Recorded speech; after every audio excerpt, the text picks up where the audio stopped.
jungle pathing ng dalawang jungles. Palitan lang talaga no para sa game number 1. May mga counter pick tayong nakikita, ibang disiplina at ibang mga playstyles pero isa lang ang katotohanan, isa lang ang mananalo sa game number 1. It's Sonic Philippines versus Team Liquid Philippines. Welcome to the Grand Finals, Gasters Bastos! Welcome Ang unang to Mobile hakbang Legends. sa pagiging immortal ay magsisimula na. Handa na ba kayo, Champions Arena? Grabe! Let's give it up, nandiyan ba supporters ng Team Liquid Cavalry? Make some noise! At syempre, hindi naman magpapatalo ang Sonics! Grabe! Nararamdaman natin yung tensyon at sinabi nga natin na isa lang ang tatanghaling kampiyon bago matapos ang araw na ito.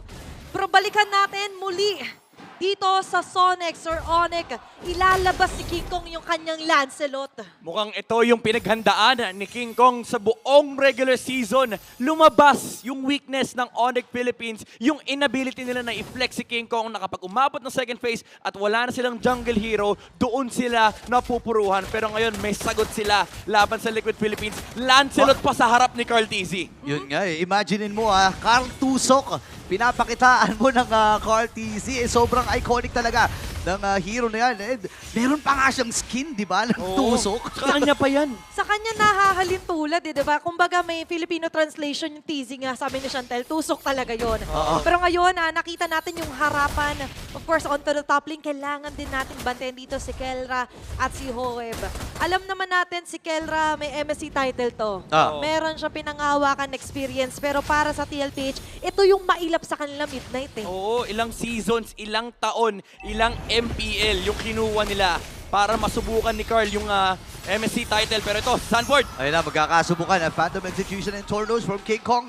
Pero lalayo na muna dito ang Team Liquid Philippines. First turn will actually available na at sisimula ito ng Onyx. Yeah, it's all about the attendance na nga lang din doon. Pero may namumuong tensyon, Sanford Carl. with Dark Wave at Carl TZ uuntog doon. Ayun na, nabangga. Feather Airstrike. Atras kagad Super Prince. Wala pa siya level 4 dito. Pero nauna ang first blood para sa Onyx Philippines. Si Chanji kagad ang napatay. Kaya naman sumama na kagad si Guerra. Kailangan niya ng tulong. And this time ay namatay si Sanford sa laban na yun. Family Sunday! Ano kagad nag-family bonding? Yung super family, imagine mo yung gold lane nasa turtle, first turtle. Ayan na, wait lang hindi pa pala tapos no kasi nakuha din ng Onyx Philippines yung unang Carl! pagong habang si Carlito ay binababara ng grab King Kong again ang makakakuha. Di pa tapos! Pumasok na rin si Busco, meron siyang sipa. Nabitawan na nga kagad at sakto yung target kasi si Sanji ang hinabol pero wings by wings para makatakas ng Sanford, nakabawi din. Grabe naman, 3 minuto pa lang 1 minute sila nagsuntukan doon. 4 yung namatay. Pero overall, Onyx Philippines taking the advantage. Tinahi ni King Kong yung early skirmish kanina. Maganda yung attempt ni Carl TZ na bungguin kagad si Super Prince with a feathered airstrike na force nila yung flicker. Pero nandoon si Kelra. Nakakuha sila ng 2 kills kagad. And then yung constant zone mula kay Zushin, yun yung naubos na sagot dito mula sa TLPH. Tsaka ayaw talaga nila na somehow ipa-analyze yung nangyari doon sa Ayaw. Turtle. Imaginein mo, Turtle, nagkaroon ng triple na score on kill score ang Onyx. And for TLPH, may tila ba nag-audition din sila. Isa-isa silang pinabagsak. But checking onto the rotation naman, mamaya pa natin expect talaga, especially onto our Infinix in-game equipment, di pa naman settled yung kanilang mga first items. Ano pa naman, chillax pa ang mga Onyx peeps dito kasi late game pa technically yung timing nila. Pero for TLPH, malaking concern to kasi you have this lineup na supposedly dapat gana ng early to mid game with the Baksha and Matilda combo. You're supposed to give space for the Granger na kapag umabot sila sa Skypiercer timing, malaki yung advantage na nabuo nila. But so far, Onyx Philippines is the one holding that advantage. Yeah, and gusto ko lang balikan yung sinasabi mo about sa rotation. No? Kung titingnan natin at ikukumpara ang Onyx Philippines sa TLPH, talagang malaki ang kalamangan ng TLPH dito. Imagine mo, meron kang Matilda na pwede mag-guiding wind kung saan papunta. Si Sanji naman lilipad-lipad lang para munting ibon. At ito namang si Carl TC, gugulong-gulong lang. So kahit saan sila gustong magpunta, go kagad sila. Oh, wait lang go din ata dito. Grabe yung bonding talaga dito ni King Kong and Kirk. At sinabi nga natin, na-expect sana natin sa TLPH yung earlier. Pero Midnight, ano ba yung afford muna ngayon ng TLPH? Kasi hindi gumagana yung Matilda comp nila. Yeah, I'd say let the Carl TZ stand on the front line. Kaso ang problema, binibigyan sila kagad ng Onyx. Ayun na, pinagtutulong-tulungan na dito si Carl TC. Complicated, Phantom Execution ay ginamit ni King Kong para lang makatakas. Kasi alam niya na medyo mahirap ang kanyang pagdadaanan sa kamay ni Sanford with the Dark Wave. And yung ultimate ay available din naman. So ngayon ay Pagong ay hawakan na rin Brusco. And also, nag-flicker doon si Sanford Midnight. So alam ito ng Supersonics or ng Sonics na tila baka hindi pwede mambigla-bigla dito si Sanford. Yeah, inuubos nila yung oras nung TLPH. Ito yung capacity ng Onyx. Yung lineup nila is meant to just dance around Team Liquid Philippines. You have the Zushin na mangzuzone lang ng mga frontliners na force yung mga mobility spells mula sa TLPH. And even si Brusco at si King Kong, ang dami kasi nilang dash. So even if nag-e-enjoy dito yung Phobius, wala naman sila ma-convert na kills. Yeah, kumbaga lahat ng oras dito ginagawa lang Onyx time. Pero ngayon, naglatag din si Sanji ng kanyang Feathered Earthstrike. Pero look at the turtle. Ito pala yung dance ng TL. Yun nga eh. Tsaka may trade din na ginawa doon. Sinuko nila yung Pagonga kasabay. Dottore doon sa may bandang ibaba. And 1.4k na kalamangan para sa Onyx Philippines. Pero may salubungan na naman sa gitna. Kaya lang sabi ni Super Prince, hindi, huwag na muna tayo makipagsabayan pa. Ito yung professional buy time ng Onyx Philippines. Alam nila late game sila. Second turtle, usually wala talaga silang pake. Binibigay nila sa kalaban nila, pero it's not for free. Kasi ang ginagawa nila is cha-cha dance. Cha-cha na dance pa. Yung literal na nakikipaguluhan sila against the enemy and tinahayaan nila si King Kong mag-farm sa kabilang side ng mapa. Pero sa may bandang taas naman, ayaw nila hayaan na malugid din naman. Of course, doon sila Sanford. Pero Brusco, ito na yung kick. Ayun na, nahuli ka agad at hindi yata makakasapak. Wait lang si OM, nagamit yung flicker. Pero nabigpit din ni Super Prince. Si Kera nakakuha ng kill habang si Kikoy namatay. Atrasa muna dito ang Onyx Philippines. Dito na yung rescue. Dito na si Cartesi at hinahabol si Super Prince. At makakataas pa retribution na ginamit. Wala na siyang beacon dito pero yung flicker ay na-force din. And this time ay sa may bandang gitna naman Kirk versus Sanford. Kaya lang may kasamang dalawa. Ngayon makakatakas ba? Ihinatid din paatras. Dito si Sanford. Grabe yung atras sa bounty ng dalawang team na to Pwedeng umabot ang Riyadh yung lipad dito ni Sanford. Pero again, Onyx Philippines, even though namatay si King Kong, nawalan siya ng puncture under the tower, nakakuha ng kill na naman si Kelra and si Oheb din yung namatay. So this is just TLPH's timing closing down. Kasi for Onyx Philippines, masaya sila sa trade na nakukuha nila kasi nakaka-farm si Kelra. And somehow, tug of war pala yung nangyayari dito. Kasi meron mang guiding wind dito si JP. But imagine, with the Lantern Flare na meron si Super Prince, lagi niyang nami-misplace yung mga inililigtas din. Yun nga eh. Tsaka ang maganda dito no, para sa Team Liquid Philippines, hindi naman sila super duper nagpapahuli. Pero sabi na, sige, walang mahuhuli dito sa laban na ito. Nakasima pa si Brusco pero hindi sapat para makatulong ang kubunan ng Onyx Philippines. Si Sanford dito ay dumadamba pa rin. Pero doon sa may bandang iba pa, may ginagawa pa rin si King Kong. Nakakuha naman ng tower dito yung TLPH. They get a kill as well onto Brusco. They are gonna be happy with that. Pero ang matindi talaga dito, yung ngiti nung Sigma Jungler. Ang daming farm ni King Kong na nakukuha mula sa kanyang pattern. Ayan na, nabitbit si Oheb. Naku po, siya na naman ang naging kabayaran. Habang gulo-gulo si OTC, ang magiging punta si Kera. Wala kaganap pa parehas na main damage dealer na magkabilang kubunan. Si Super Prince, binababaran lang. Nanatod pa rin yung kanyang mga kalaban. Pero mamamatay pa rin siya. JP makakaalpas. Ngayon nakasaling daw yung grab. King si Brusco. Ito na, tapasahina. Pinipirmahan ni King Kong. Ngayon naman nandun yung Dark Wave. Pasok si OTC. Tatakas pa rin si King Kong. Paano mag-execution gamit niya. Pero si JP, magbibigay lang ng extra shield with a guiding wind. Si King Kong ay namatay sa kamay ni Carl. Primal Instincts from TLPH. Pindutan malala. Hindi naabot ni King Kong yung kanyang target. And they get a clapback against Onyx Philippines. Cartesi as well, finding Kelra on the back line. Ang laki nung kill na yun. That was Kelra being shut down. And with that clash alone, extended clash yun na-eliminate nila yung gap na meron kanina ang Supersonics. Pero ngayon, babalik tayo. First Lord na kanilang pinagkakaguluhan dito, Burrito. Ayan na, nakuha na yung unang Lord ng laban. Brusco naman, ang magiging target, hinahabol ni Oheb. Pero dun sa kabilang panig, si Kirk ba ay nagamit na rin yung kanyang spread. Hahabol si Cartesi. Meron ba siyang grab? Yes sir, pero gugo nga ba ang Onyx Philippines dito? Hindi, kasi babasagin lang din yung Torre sa gitna. TLPH getting good recovery from Onyx Philippines. Oheb getting a lot of Wow. kills na pampapawi niya rito ay nakinagandahan dyan. May mga numero yung Sky Piercer niya ngayon. So for Onyx Philippines, hindi na sila ganun kasaya kapag mabababa na yung mga HP nila kasi kahit makipagsayawan sila, isang baril lang, isang kalabit lang ng bala mula kay Oheb ay pwede sila maging kwento. Nung una talaga, to be honest, diba, TLPH, nag-struggle sila na pagganahin nga yung Matilda onto the early facing. Pero yung mga extended clash pala yung pinakasusi nila dito para mabaliktad. Yes, kasi kapag nawala yung kapag na-burn yung heavy crossbow dito, pwede makapaglaro si Carl Easy sa unahan dahil napakakunat ng back shot. Tulad ng ginagawa niya ngayon, napakataas na ng kanyang sustainability, especially with this blade armor. Yung mga damage ni Kelra at ni King Kong, nakikiliti yung Ayun gulong pala, oh. ni Carl Easy. Grabe, napakakuna talaga, no? Parang gulong ng truck kung habulin. Itong si Carl TZ. Alam mo yung gulong ng truck do, kahit sipa-sipain mo, kaya suntok-suntokin mo yung parang wala. Pati kasi ikaw pa masasaktan Ikaw pa masasaktan eh. Oo, kumbaga hindi mga pako, mga tinik ng isda yung mga dinadaanan niya dito kapag wala nga yung heavy crossbow. Yep. And as we mentioned, balik tayo sa damage dealt naman. Kanina struggling si Sanford, pero siya yung highest ngayon, ha? Yeah, kasi yung ano dito, no, yung mga frontliners ng Onyx na sustain na ng Phobius dito for TLPH. And na-allow na rin na yung TLPH kapag sumusugod dito, kailangan na isipin ng Onyx Philippines kung mag-e-engage sila o hindi. Kasi si Carl TZ kanina pa, inuuna niya rito yung mga yung mga supporting cast, inuuna niya sila Super Prince, inuuna niya sila King Kong. Kasi pwedeng siya ilabas ng Guiding Wind. Hindi sila matatakot basta-basta. But for the Onyx naman, kanina lamang na sila. Pero ano ba yung bit of a struggle ngayon? Kasi kahit si King Kong nahihirapan dumash out eh.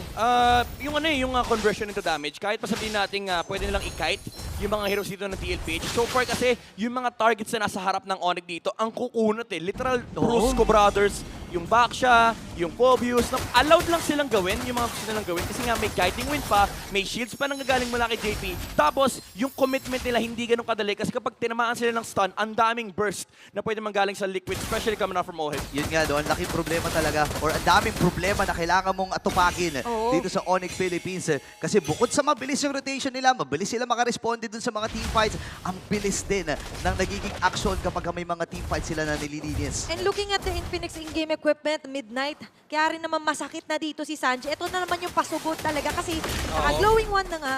And imagine, di ba, wala na siya kakatakutan masyado. Yeah, may Genius Genius 1 pa, Wand. additional penetration, and si Kelra dito hindi pa tapos yung kanyang Malefic Gun. So wala pa yung penetration versus the Blade Armor, and also against the defensive capabilities of the Phobius. Dominance Ice nga lang eh. Yung hawak ni Sanford panlaban nito kay Kelra. Pero kasi ang ka-1v1 ni Kelra dito, yung yung glue tsaka yung Zushi, ka-1v1 pero dalawa eh, no? Kasama. 1v1 sa dalawa. Di ba? And nakikita naman natin ngayon for TLPH, lamang sila doon sa mga extended, sustainable team fight. Pero mukhang dito rin sa mga pickups gusto nila magkaroon eh. Oo, ang bilis ng responde dito ng Onyx Philippines. Tsaka ng Team Liquid Philippines, right after nung bangga ni Carl TZ, parang bang automatic na alam na ni Sanji na bitawan ko agad yung Feather Nation. Oo. Doon pa sa pinakadulo, no? Kumbaga ginagawa nilang naglalakad na stun. Well, gumugulong na yan, stun. gumugulong. Si Carl TZ, kapag may tinamaan, pero airstrike agad. Tapos nakita mo yung damage Oo. ng Onyx. Kiniliti nila si Carl. Isang shield lang yun eh. Mula rin sa Matilda. Lalo ngayon, kumpleto na yung Assault Kiras. Yeah, tumataas yung total heal. Ayan o, ayan o. Kaso ito na naman, Kelra, tatakbo na lang muna. Bandang gitna naman, nahihirapan din sila Super Friends kasi magaling chase, malakas yung TL. Naku, 4v5 itong laban na ito. Si Kirk ay napaspread-spread na rin. Ngayon, magsisimula na King Kong. ang Lord na ito. Hinahabol ata ni King Kong. King Kong Ayaw versus pala Carl. pitin. Sabi ni Carl, sige, King Kong, panoorin mo kasi yung M2 World 2v2. Championship. Ganito mag-Lancelot. Umit na nga si Sanford ngayon na hinahabol. Oy, Kera, sa likod! ay nakakuha ng kill doon sa may bandang likuran. Naku, 4v4 ang magiging laban. Yung Lord ay i-reach si Sanford ay mapapa-flicker. Habol din si Kirk. Ngayon tatamaan din. And available pa yung kanyang grab. At nakasampa na nga Carlito. Nakuha yung Lord. Pero may magpakat din. Mamamatay ang gold standard. Same with this one. Super Prince ay tutumpa din sa kamay ng TL.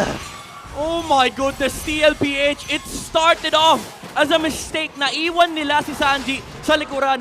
Maganda yung nahanap na entry point dito ni Kelra. Shutting down the Forza. Pero Cartesi, with a quick turn, binalagan niya yung Lord. Sabi niya, guys, alam kong sinabi ko sa inyo, chill kayo, pero wag niyong iwan yung Lord. Di ba kanina nagre-ready pa lang ako na kapalit dalawang buhay dito for the Lord para sa TLPH pero hindi sila pumayag. Oheb Doso going for the double kill.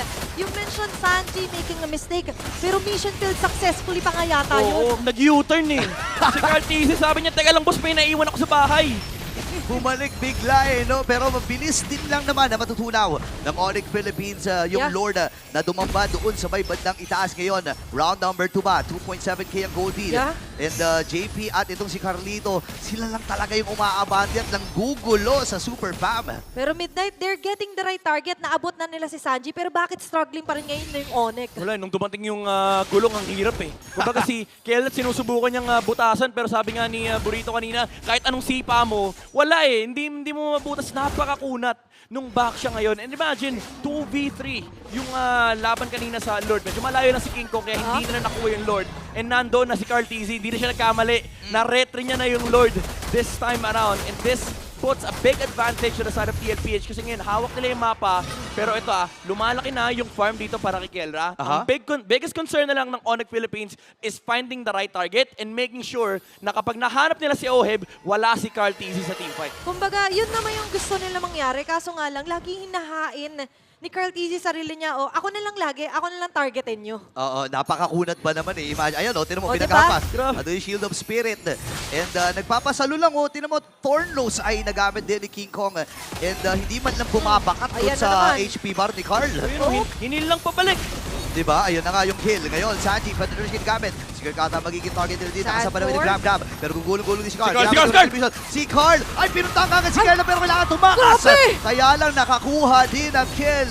Kirk ang natumba. 4v5 ang magiging laban. Naka-flow naman yung Onyx Philippines sa may bandang itaas pero pwedeng sumugod dito ang TL. And hindi pa sila tapos, lumalaban pa sila. May minion wave pa sa gitna ng lane. Onyx Philippines, can they defend? Nalinis naman with the Thorn Rose. Pero look at Carl TZ. Kita mo yung teamfight kanina. Sabi niya, hahatiin ko yung teamfight ng Onyx. Tsaka Pinasok niya yung Iritel. Tsaka nandun siya sa KK connection. Anong connection? Sige, pagsasabayin ko kayong harangan. Sabi niya, wag niyong lalapitan yung baby cakes ko. Tara rin naman. Carl TZ 2025, ready na sa mature roles. Grabe ka naman, Carl. Napaka-clingy mo naman. Ayaw mo na may tumatabi sa baby cakes mo. Okay lang yung pagiging seloso niya dito ay gumagana. Naging selfish man, pero pumapabor kasi to para sa Team Liquid at ngayon. Very selfish approach din talaga yung ganun kasi alam niya, for the Onyx Philippines, walang shredder. Oh, tsaka na-realize ko, sabi niya, tatlo tayong K. Tara, sama-sama tayo. Oh. Uy, wait lang, hinabol na si King. Ayun na naman, Execution na force Carl kagad. TZ. Pero si Carl TZ hinahabol pa rin niya pero nasa lupong. Di Brusco dito. Available naman yung kanyang immortality. Pero dadaba si Kirk. Siya na sa nag-answer likod. ng damage. Siguro hindi nila alam. Nandun sa may right mid. Sprint, Left mid push. Pasok si Sanford. And this time nakasalib din itong si Kirk. Pero inilalayo lamang doon sa Super Farm. Look, Carl Kaya na TZ! napagtutulungan na! Tumba si Kirk, ladies and gentlemen. 4v5 ang magiging laban. Si Super Prince, pina-flashlightan lang niya si Carl TZ. Pero walang Oh my mapapapigil. goodness. Grabe yung barricade na ginagawa dito ni Carl. Ayan, No oh. joke. If ikaw ang Onyx Philippines, bad trip ka na rito sa backshell to. Wait lang ha. Naku, naubos ata. Naku, wala na ata sa dash. And si King Kong, kailangan lang sidestep. Pero nandoon si Oheb at monster kill na siya. TLPH outmaneuvering Onyx Philippines. Very well covered. Yung force nila dito. Prince! Grabe, dalawang bagsak. Damage sa isang katutak. Diba? Talagang siksik-lik-lik na naman yung nakikita natin. And it all started na naman sa pag may napapansin si Carl. U-turn lang ako pabalik. Oo. Gulo-gulo na naman. Grabe ito, na-miss ni Oheb to. Sabi niya, ganito ako nung naglaro ko dati nung nasa blacklist pa ako. 4 Protect 1. 4 na miyembro ng TLPH. Hinaharangan yung Onyx Philippines. Hindi mahanap ni Kelra yung favorite niya na 1v1 sa mga Granger. Kasi ang nasa harap niya, yung gulong ng Liquid. Oh, tsaka hindi lang yun ha. If ever man kasi na maipit si Oheb, nandiyan palagi si JP. Diba? So umaangkas ka agad siya kay JP. Dad, hatid mo ako. Dad, sunduin mo ako. Iba na. Ginagawa ni Brusco yung best niya kanina nung hinabas si King Kong. Hinarang niya yung sarili niya Yes. para sa kanya mauntog. Pero Midnight, with what is happening right now, they getting the lot of ideas. Maganda yung targeting. Pero yung struggle, ano bang pwedeng i-answer talaga dito kay Carl TZ? Kailangan talaga makahanap ng ng ibang angle dito. Actually, yung solution mo kay Carl TZ is huwag mong pansinin yung backshot sa totoo lang. Kailangan nilang ma-zone yung ibang members dito na para makapagbigay ng entry point kay Kelra. Siguro sipa, magical kick mula dito kay Brusco onto Oheb. Pero so far kasi ang hirap gawin yan kasi kanina pa sila hinahunting ni Sanford eh. A lot is at stake doon sa sipa na yun. Pero bandang baba, na doon yung puwersa ng TLPH. May Lord silang kasama dito, Burrito. mukhang makakabasag na naman sila ng tore. Hindi makalapit yung mga miyembro dito ng Onyx Philippines. Pero sumama na rin si Sanji. Sugod. Nilayo pa yung position na yun. Ngayon si Bruce Yun man kailangan matras. Papasok si King Kong dito pero ang baba na ng kanyang buhay. Namatay na kagad si Monster Mage. Lord na available pa. 4 men magiging laban. King Kong pinipilit lang dumipensa. Same with Brusco. Si Sanford ay buhay pa rin. Nagtatalon na. And this time ay makakasalib din itong si Kirk. Ilalayo mo na din ng Team Liquid Philippines. And si King Kong, busy lamang siya na Oh my yung mga goodness. wave. Ang kakapal pa ng mga Lumipad. minions dito. Ngayon si Pedro Tracy nagamit din ni Sanji. At kailangan Oh, lumayo. King Kong! Pero si King Kong ay nakapitas din ng isa. Kirk, nagiging ano na siya dito. Sinasalo lang niya lahat ng mga bala mula kay Oheb. Lalayo muna dito ang Team Liquid Philippines at upos sa mga base turrets. Makaka-defense pa ang Onyx Philippines. Magandang play mula kay King Kong, shutting down Sanji. Actually, 3 yung nag-try. Yeah. Papatay yung Farsa. Try and try until you succeed. Nakuha naman nila yung kill dito kay Farsa, pero super commendable nung pwestuhan ni Oheb. Tama. Hindi siya nag-overextend. Nandun lang siya sa likod ni Carl. Nasa likod siya ni Sanford. And lagi naka-ready yung guiding wind. Katulad yan na sinabi mo, you have to look at it at a different angle. Nakuha ni King Kong yung magandang angulo nga doon. Kung 3 na kayong sumubok, akong pangatlo, this is going to be the charm, kumbaga. At ngayon, for TLPH, sabihin man natin nasimot nila yung base, pero medyo delikado na nare-reach that far si Sanji. Yeah, kumbaga ano ba may nakikita ng butas dito ni King Kong nilaro, pero konting error na lang ay actually yun yung nakakatakot ng for Onyx Philippines. Pag nagkamali ka pa, base na lang yung naiiwan. Oh, ang hirap nito no para sa Onyx Philippines pero hindi pa rin imposible. Nakikita na natin yung damage ni King Kong and yung right targeting mula doon sa kanyang mga puncture, tornos, phantom execution. Sobrang hirap kalkulahin yan kasi once na hindi ka makatama doon sa puncture mo, mahihirapan ka ng makaalpas lalo na. Sama-sama palagi ang TL. And you mentioned nga na hindi na nila afford yung errors man yan or window na ibigay sa TLPH kaso ipo-force na naman nga yata ito! Ayun na, sumama na kagad ang Team Liquid Philippines at diretso na sa kanilang stampede. Sanford dito, sinasalo lang yung damage. At alas mula Super Freeze, ang baba ng buhay, down to 40%. Pero si Cortese, medyo Nahanap pumupunta dun sa kabilang street, pre. Hinaharap niya si King Kong, pre! Sabi niya may Lancelot dito, kung okay, dito ako pupwesto eh. Parang Diba? kulang daw yung recipe. Parang may Oo. kulang nagtatago. Pero Kulang. ngayon, Kulang yung key. Oo nga, no? Binilang. Kasi 3 yung K eh. Ando si Kirk, napatay na natin si Kirk. Oo. Si Kelra, nakita na natin. Ba't parang kulang ng isang K? nasan yung King Kong, di ba? At tama naman yung hinala niya.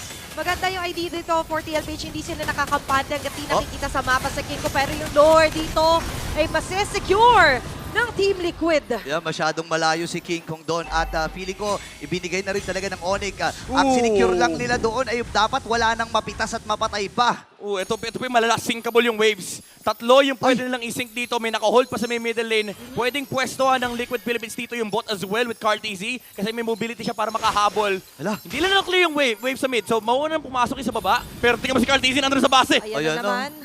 Medyo yung U-turn dito ang ibang mga members ng Onyx pero mamarcha yung Lord na dadala ng Team Liquid. Aray! Kupo, napakababaka ni Buhay ni Super Prince. Kaya papasok din si Kirk. Kalahati ang kanyang buhay. Bruce kayo matras na rin. Habang si King Kong pinipili niya din si Oem at si Sanji. Kaya lang masyado maganda ang posisyon. Pop yung mimo ni Brusco. Kukulong na si Carl. Sino mag-iipon niya? Ngayon nabit-bit din ni Super Prince. Si Brusco ay namatay. Isa na kakanalapat humba. Hindi nila maabot King Kong! si Sanji King Kong! at si Oem. At makakadalawa na si Oem. King Kong as well ay tutumba. At ang Cavalry ang kukuha ng Game 1. A great start para sa Cavalry